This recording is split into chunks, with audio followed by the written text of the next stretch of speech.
Então, pessoal, queria dar boas-vindas aqui à Poliana Silva e ao Paulo Holanda para inaugurar esse próximo Immersive Talks. Eles vão falar sobre a tecnologia que vem da Amazônia. Enfim, a gente está muito animado com eles aqui. Enfim, passo o microfone para vocês, meus queridos. Obrigada, Matheus. Bom dia a todas e a todos. Meu nome é Poliana Silva, eu sou paraense, nascida em Santarém, muito próximo de uma ilha que chama Alter do Chão. Não sei se vocês já ouviram falar, mas é uma terra muito linda. Então, minha origem é amazônida. Eu sou pesquisadora organizacional e atualmente eu faço doutorado na USP, na Faculdade de Economia, Administração e Contabilidade de Ribeirão Preto. E um dos meus interesses de pesquisa são mundos virtuais, avatares, interação homem-máquina em organizações. E eu sou coordenadora do MetaLab USP, junto com André Aquino, professor titular da USP, e Clarice Gomes, sócia da Deloitte. Bom, o nosso Immersive Talks hoje aqui, tem como tema a tecnologia que vem da Amazônia. A Amazônia é uma das regiões mais icônicas do mundo, conhecida por sua vasta floresta tropical, biodiversidade única e importância na diminuição de mudanças climáticas. No entanto, muitas vezes a região é estereotipada, principalmente como um santuário. Poliana, só um instante. Guys, I'm seeing that there's someone with the audio. Can you please mute yourself?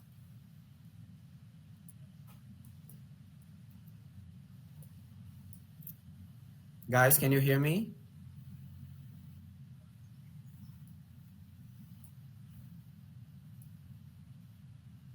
Você tem como mutá-los, Matheus? Pior que não.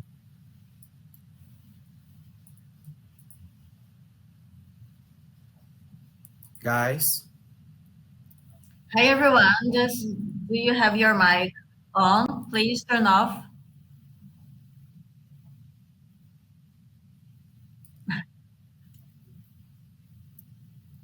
Guys, can you please turn off your audio? Guys, your mic is on. Please turn off. Ok. Thank you. Tudo bem, Matheus? Pode continuar, querida. Perdão. Então, vamos retomar. Eu estava dizendo que a Amazônia, vamos retomar desde o início para poder chegar aqui de novo. A Amazônia é uma das regiões mais icônicas do mundo, conhecida pela sua vasta floresta tropical, biodiversidade única e importância na diminuição de mudanças climáticas. No entanto, muitas vezes a região é estereotipada, principalmente como santuário ecológico. O que frequentemente escapa ao conhecimento global é o fato de que a Amazônia também é um centro de desenvolvimento tecnológico e inovação em várias frentes. E para conversar sobre a tecnologia que vem da Amazônia, nós fomos convidados, eu e o Paulo Holanda, para dar uma visão amazônida ao Immersive Talks da BRFW em 2023. Bom, falando rapidamente, dando uma breve apresentação do Paulo, o Paulo é doutorando no programa de pós-graduação em Artes Visuais da Universidade Federal do Rio de Janeiro. Ele é mestre pelo programa de pós-graduação interdisciplinar em Ciências Humanas da Universidade do Estado do Amazonas e é licenciado em Artes Visuais pela Universidade Federal do Amazonas. Além disso, ele possui especialização em Desenvolvimento, Etnicidade e Políticas Públicas na Amazônia pelo Instituto Federal de Educação, Ciência e Tecnologia do Amazonas e em Mídias na Educação pela Universidade Federal do Amazonas. A produção artística do Paulo abrange as áreas de cerâmica, fotografia, pintura matérica e instalações. Atualmente, ele é professor de artes na SEDUC do Amazonas e vice-presidente da Associação de Arte Educadores no Amazonas. E o Paulo também é membro de grupos de pesquisa, incluindo o Laboratório de Pesquisa, Produção e Análise da Imagem, na UF, e o grupo de pesquisa em indumentárias e moda em museus e faz parte da Association of Dress Historians. Paulo, eu gostaria de iniciar a conversa falando um pouco sobre as tradições ancestrais da região amazônica que se encontram quando se encontra com tecnologias de ponta, né? A Amazônia ela é rica em cultura e tradições indígenas. As convergências desses saberes ancestrais com tecnologias de ponta podem trazer soluções inovadoras que respeitam a natureza e preservam a herança cultural dos povos originários. Então, existem alguns desafios culturais e éticos, né, nessa junção de tecnologia e saberes. A combinação de tecnologias avançadas com tradições ancestrais exige um equilíbrio delicado para garantir o respeito à cultura e aos conhecimentos tradicionais. E aí emergem questões éticas, como a apropriação cultural e a exploração comercial. E podem também surgir quando não há um entendimento aprofundado e respeito pelas comunidades indígenas e suas práticas. Paulo, seja muito bem-vindo. Eu gostaria que você falasse um pouco sobre tecnologias ancestrais e a sua experiência. Bom, eu primeiramente quero saudar todos, né? Bom dia a todos.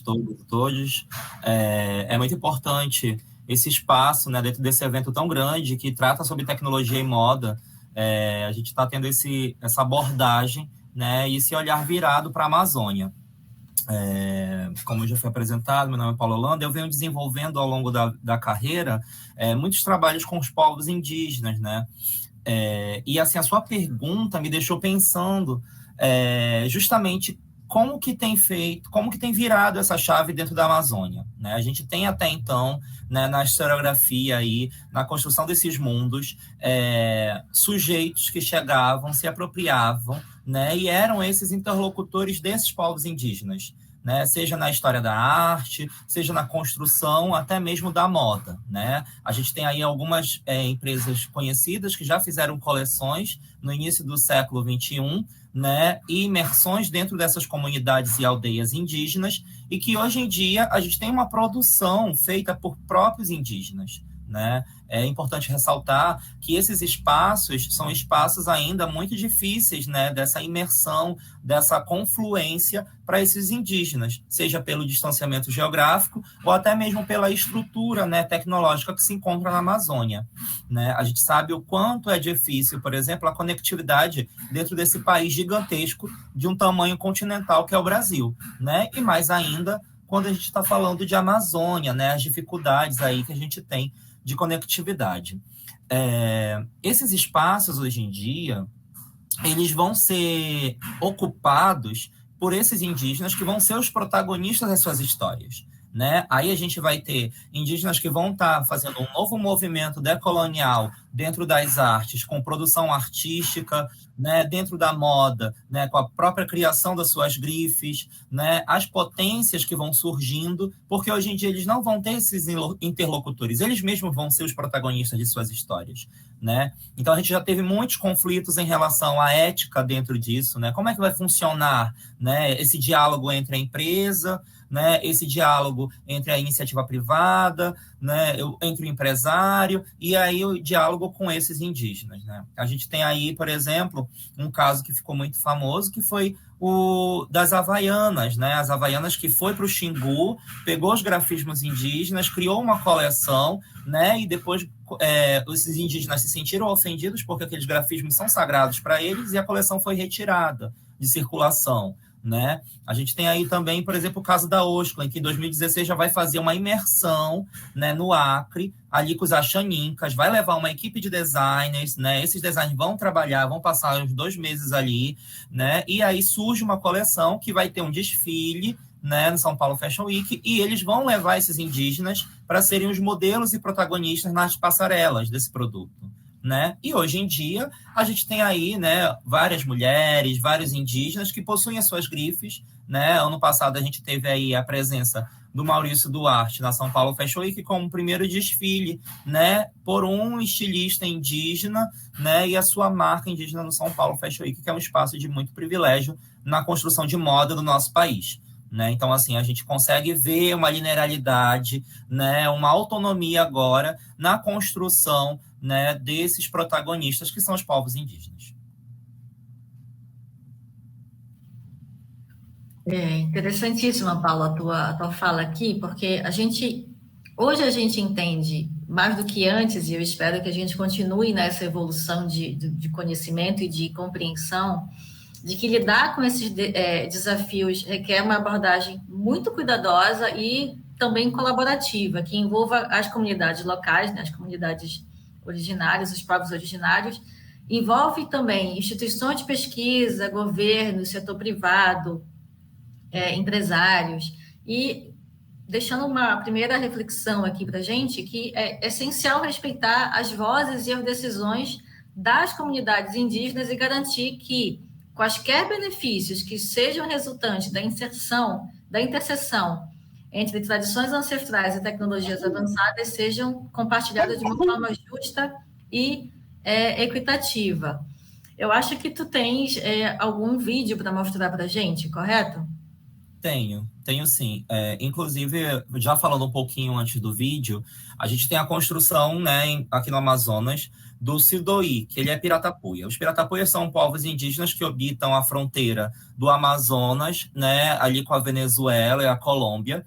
E o Sidoí, ele tem ganhado um destaque por ele construir, né, uma coleção, ele tem, assim, pensado e problematizado a ideia de uma produção de moda a gênero. E ele tem pensado também a ideia de utilização de produtos da região amazônica, né? Produtos assim que vão serem interlocutores com a ideia de tecnologia ancestral, né? O que vem a ser essa tecnologia ancestral? A tecnologia ancestral é um conceito que vem surgir aí no início dos anos 2000, né? Que a gente vem trabalhar a ideia de que para pensar o futuro também é preciso a gente lembrar do passado, né? Que essas tecnologias que hoje a gente tem à nossa mão, né, as novas tecnologias, elas também perpassaram, tiveram um histórico, né, social ali, e elas também podem se aproveitar de coisas, de conhecimentos, né, que foram abordados no passado, que é justamente o que ele vem fazendo, né? O Sidoí, ele criou agora uma coleção que é a Manioquim, né, e ele vem trabalhando com a Maniocolo. A Maniocolo, essa palavra mani, vem justamente de manigva, né, que é a mandioca, que a gente conhece, né? Muitos vão aí já fazer esse link com a mandioca. E aí a mandioca, essa maniocolo, ele faz a pigmentação das suas peças diretamente da extração dessa mandioca. E aí ele vai trabalhar a mandioca, ele vai trabalhar o próprio crajiru, né? O crajiru é uma erva, né, que dá aqui na Amazônia, que ela é muito utilizada para banhos, né, e asseios, né? Assim, a gente acredita muito nas propriedades medicinais dessa planta, né? E essa planta, ela tem uma coloração avermelhada. E aí ele tem trabalhado, se dedicado nessa coleção de maniocolos, na extração desses pigmentos naturais para atingir, né, a produção dele aí nas passarelas. Então, assim, é incrível o que ele vem feito, assim, os desafios que ele vem experimentando, né? Porque realmente passar essas pigmentações para o texto está sendo um desafio, né? Ontem, inclusive, eu conversei com ele e ele está dizendo que agora ele está usando até batata também para poder segurar essa pigmentação nos tecidos, né? Enfim, em dezembro veio uma nova coleção dele e ele tem priorizado o uso, né? Assim, a experiência através dessas tecnologias ancestrais de pigmentos, né? Na atual coleção. Eu vou botar o vídeo, é um fashion filme. Deixa eu ver aqui. Onde que compartilho? Transmitir, né? Exibir tela. Isso. E tem o screen share no menu B, quando você aperta o B.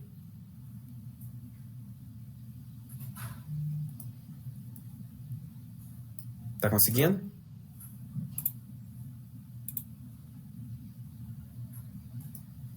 Foi.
Bom,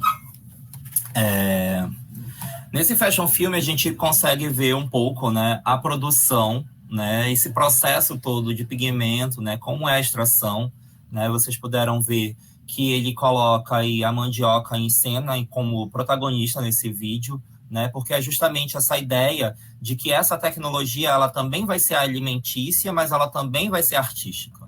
Né? E hoje em dia ele faz esse contraponto junto com as novas tecnologias. Então, assim, é bem interessante, né, o que ele vem fazendo aí. Eu tenho um outro exemplo também, que deixa eu compartilhar com vocês, que é o Cadu Chucuru. Talvez, deixa eu só fazer uma breve explicação aqui da mandioca, né? A mandioca, para quem nós conhecemos como mandioca, mas algumas regiões do Brasil conhecem como macaxeira ou aipim. Isso, aipim. Eu estava tentando lembrar a palavra, isso. Algumas regiões do país vai ser conhecida como aipim, né? Vale lembrar aí que ela tem que passar por um processo, né, de cozimento e tudo mais, para a gente poder alcançar essa pigmentação que ele tem utilizado, né, nessas peças, que eu vou trazer agora para vocês e mostrar um pouquinho. Vocês estão vendo? Sim. Ótimo. Bom, esse daqui é o Sudoí, né? Ele é piratapuia do Amazonas. E aqui, algumas peças dessa coleção, né? Toda a coleção dele, ele tem primado por o fio de tucum, né? Que é esse colar, por exemplo. Para quem não conhece o tucum, ele é uma palmeira, né? Ele é uma palmeira que a gente utiliza para fiar aqui no Amazonas, né? Principalmente entre os povos indígenas, ele vai ser parte da tecelagem, né, o tucum. E aí ele é utilizado muito em acessórios, né, como vocês podem ver na produção dele. As peças, ele tem prezado por essa ideia de serem peças, né, sem gênero, né, gender, né, tentando aí equilibrar, né, nessas composições. Todas elas são pigmentadas com a seiva, né, da mandioca, do aipim, da macaxeira. E como exemplo de futurismo indígena, eu trago também, né, o Cadu Chucuru, que ele é de Pernambuco, mas ele tem feito muito esse exercício, né, com novas tecnologias aí na ideia de produção artística dele, visual. Né? Ele tem feito colagens digitais, como vocês podem ver, junto com fotografias. Desde 2019 ele vem trabalhando com essas colagens aqui, a dança dos caboclos. Né? É importante ressaltar que os chucurus eles passam por um processo de reafirmação territorial, né, em Pernambuco. Então, assim, são disputas que ainda estão presentes e acontecendo. Essa outra obra dele foi na pandemia, né? Ganhou o mundo aí, que foi uma fotocolagem aí digital que ele fez para denunciar o abandono que os chucurus estavam passando em Pernambuco. Tapuiabapuru, né, uma releitura, e ele brinca com essa ideia da antropofagia, de deglutir, né, esse modernismo e trazer para a contemporaneidade numa leitura indígena. e o sertão vai virar mar, né? Ele traz aí essas possibilidades visuais para a gente estar trabalhando, né? É importante também ressaltar o Coletivo Beturi. O Coletivo Beturi, para quem não conhece, ele é um coletivo de indígenas Kayapó do Pará, né? Eles têm trabalhado muito com essa produção de audiovisual. É um coletivo já estável, estabilizado no cenário assim, de produção indígena, de cinema no mundo todo, né? E eles têm agora abarcado em Niterói uma exposição. Quem estiver no Rio de Pessoal, vocês estão com o microfone aberto. Quem estiver no Rio de Janeiro, é muito importante, né, visitar lá o Museu de Niterói de Arte Contemporânea, o MACO. Essa semana foi a abertura, né, do Beturi, e eles estão com essa produção audiovisual lá. Então, assim, quem estiver no Rio de Janeiro, dá uma passadinha lá, né, para entrar nesse mergulho aí de novas tecnologias entre os povos indígenas.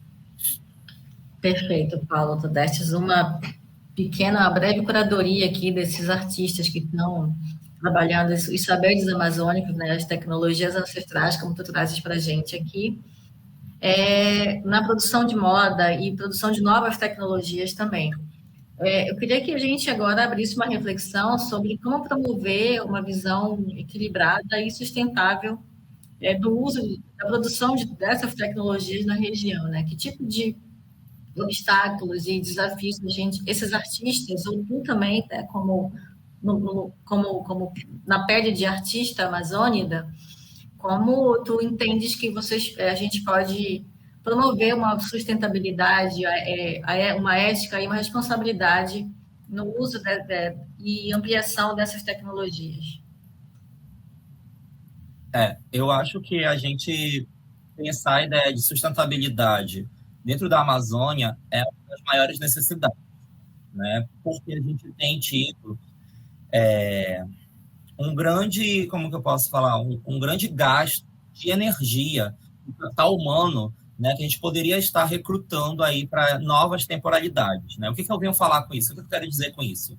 A gente tem que investir no capital humano dentro da Amazônia, né, abrir esses espaços, né, pensar que essas pessoas estão produzindo novas ideias e trazer essas novas ideias para esse campo sustentável. A sustentabilidade não existe sem a transformação de mentes dentro da Amazônia, né? Então, a gente precisa estar pensando, inclusive essa pergunta é muito importante, porque é uma coisa que acontece com o Sidoí, que ele se alimenta também de restos, né? Essas cascas da mandioca que ele vai utilizar, ele usa a mandioca para sua alimentação, né, em comunidade, e essas cascas vão ser, né, os restos, ele vai transformar aquilo na pigmentação.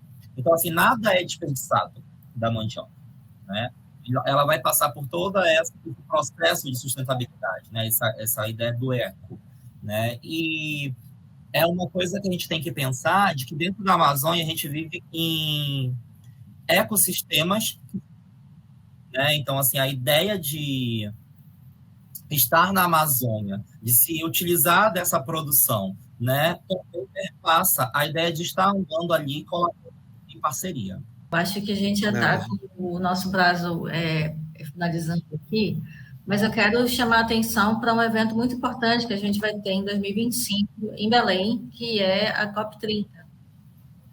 E aí a gente vai ter, talvez, um entendimento um pouco mais espraiado de como a Amazônia pode produzir tecnologia, né? E aí, só que junto com a COP30, com todos os benefícios que ela traz para a gente, que ela pode trazer para a região, ela também traz muitos desafios para essa mesma região, né? Porque a gente vai estar com o mundo vai estar de olho na região amazônica, mas a gente reflitam que a gente precisa ir um pouco além do hype, né? Mas, ao mesmo tempo, a gente refletir nos desafios que esse grande evento traz, não só para a região, mas como para o mundo também, né?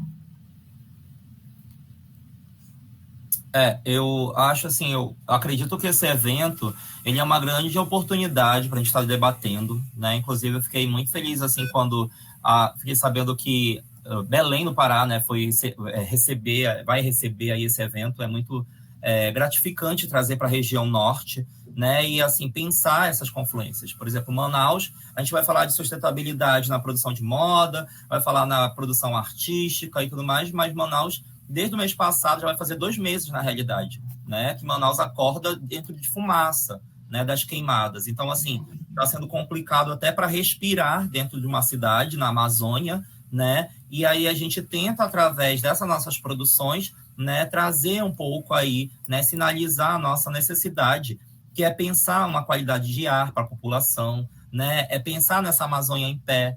A gente sabe o quanto é importante manter essa floresta, não somente para a gente que é amazônida, né, não somente para mim que é amazonense, mas assim, para o mundo, né, a gente sabe a importância dessas florestas. E pensar também essas possibilidades de vida de forma sustentável, né? Pensando aí nessas trocas entre comunidades, né? Porque a ideia de comunidade é justamente você ter essa produção que vai conversar e que vai ser necessária para aquela região, né? A gente lutar aí contra esse desperdício, seja de capital humano ou seja de materiais da nossa própria Amazônia, né? Eu acredito que a gente tem agora essa missão que focar, né, enquanto pesquisadores, enquanto iniciativa privada, governo, né, pensar possibilidades para a gente agora criar essa Amazônia do futuro, né, não esquecendo essa Amazônia do passado, essas tecnologias, né, que a gente já cresceu sabendo, né, que é passada de geração para geração, mas pensando em utilizar essas tecnologias no futuro, né, e aí através de melhorias nesses processos, né, de pensando aí uma ideia mais sustentável e ecológica para a região. Perfeito, Paulo. Muito obrigada. Matheus, eu acho que a gente pode abrir para interação com o pessoal que está aqui nos assistindo. Alguma pergunta?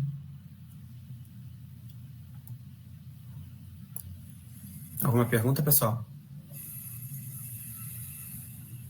Não? Bom, acho que não. Tudo bem. Então, Paulo e Poliana, muito obrigado pelo talk, viu? Muito obrigado mesmo.